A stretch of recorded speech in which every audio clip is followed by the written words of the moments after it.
Assalamualaikum warahmatullahi wabarakatuh. Selamat berjumpa dengan saya, anak-anakku semua. Semoga masih semangat dan tetap semangat. Hari ini kita akan perkenalan dulu tentang pelajaran IPA terpadu. Nah, IPA terpadu, kalau kita belajar secara tatap muka, kita bertemu 5 jam pelajaran. Tetapi karena kita sedang kondisi belajar daring, maka kita bertemu 1 minggu hanya 3 jam saja. Untuk KKM, semester 1 dan semester 2 sama, yaitu 75. Semoga kita bisa bekerja sama dengan baik ya. Anak-anakku sekalian, ada pepatah, kalau tak kenal, maka kenalan dong, biar ada rasa sayang. Nah, hari ini kita kenalan dulu ya.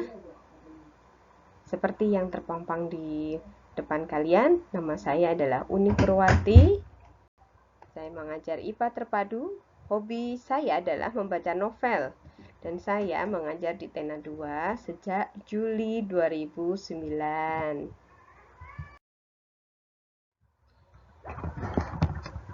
Anak-anakku, sebelum kita memulai, kita harus mengetahui bahwa ada adab-adab menghubungi guru. Kalian bisa baca ya, tolong diperhatikan apa saja sih adab-adab dalam menghubungi guru. Yang pertama adalah perhatikan waktu.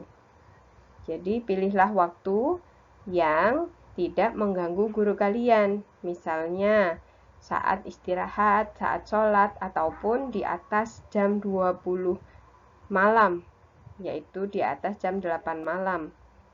Karena apa? Karena itu tidak sopan. Kemudian yang kedua, awali dengan salam. Ucapkan salam dulu kepada bapak dan ibu guru yang kalian hubungi. Kemudian yang ketiga, perkenalkan diri kalian. Sebutkan nama dan kelas kalian. Yang keempat, ucapkan kata maaf. Kenapa kalian harus menggunakan kata maaf? Karena itu menunjukkan kesopanan dan kesantunan kalian, serta kerendahan hati kalian, dan karena kalian sudah mengganggu waktu bapak dan ibu guru. Yang kelima, gunakan bahasa yang baik. Jangan pakai bahasa singkatan atau bahasa yang biasa kalian pakai untuk teman sebaya kalian. Dan yang keenam, tidak usah bertele-tele, tetapi to the point, dan akhiri dengan ucapan terima kasih. Oke, itu tadi sekilas tentang perkenalan pelajaran IPA terpadu, siapa yang mengajar dan bagaimana cara menghubungi guru. Sekarang kita akan membahas apa saja sih yang akan dipelajari di semester 1. Kelas 9 ini kalian akan belajar 10 bab. Dibagi menjadi 5 bab di semester pertama dan 5 bab di semester kedua. Nah, semester 1 apa saja babnya? Yang pertama adalah sistem reproduksi pada manusia. Di sini kita akan belajar mengenai organ-organ reproduksi yang ada pada tubuh kita, baik laki-laki maupun perempuan. Bab 2, kita akan belajar tentang sistem reproduksi pada tumbuhan. Bab ketiga, kita belajar pewarisan sifat pada makhluk hidup. Tentang pewarisan sifat pada makhluk hidup ini adalah sebuah ilmu yang menarik. Kenapa? Karena kita bisa tahu bagaimana sifat-sifat dari orang tua bisa diturunkan kepada anaknya. Bab 4, belajar tentang listrik statis dalam kehidupan sehari-hari. Dan bab kelima, belajar tentang listrik dinamis dalam kehidupan sehari-hari. Itulah 5 bab pertama yang akan kita pelajari di semester 1. Di semester 2, kita akan belajar 5 bab berikutnya. Bab ke-6 tentang kemagnetan dan pemanfaatannya dalam produk teknologi. Bab ke-7 tentang bioteknologi pangan. Bab ke-8 kita belajar tentang partikel benda mati dan makhluk hidup. Bab 9, kita belajar tentang tanah dan keberlangsungan kehidupan.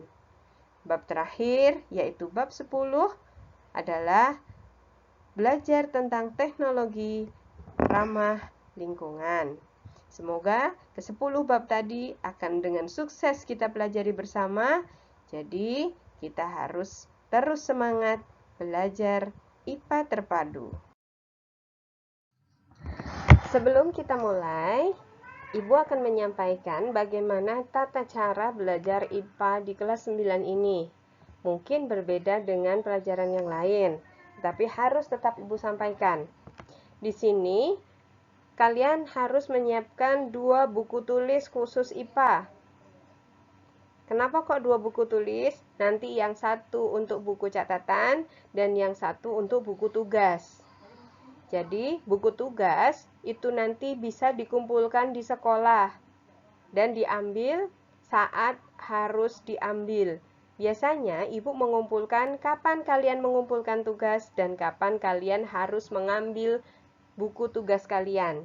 Jika ada yang terlambat, biasanya Ibu akan mengurangi nilai atau poinnya. Jadi, kalau buku catatan cukup kalian simpan di rumah dan sewaktu-waktu bisa Ibu minta dikumpulkan. Kemudian, kedua buku tulis tadi silahkan diberi sampul kertas sesuai dengan warna yang saya minta. Kelas 9A dengan sampul warna hijau, sampul kertas warna hijau, pakai kertas yang bling-bling itu loh nak. Kemudian kelas 9B pakai warna biru, kelas 9C dengan warna perak, kelas 9D dengan warna ungu, kelas 9E dengan warna kuning.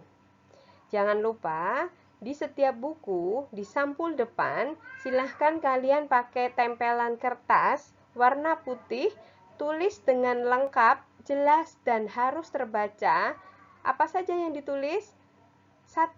Nama lengkap kalian, kemudian kelas, dan nomor absen. Bagi yang lupa nomor absennya, bisa lihat di daftar absensi. Bisa hubungi ke wali kelasnya masing-masing atau kepada sekretaris. Terima kasih. Cara yang kedua adalah cara mencatat pelajaran maupun tugas yang diberikan. Yang pertama, tulis tanggal kapan kalian belajar di setiap memulai pelajaran di bagian atas. Di bagian atas buku kalian tulislah hari dan tanggal kalian belajar.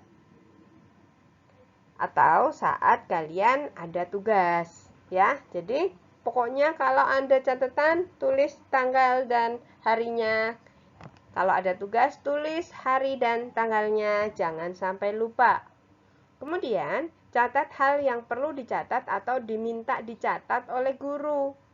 Jadi, nggak semuanya harus kalian catat, tetapi yang diminta saja.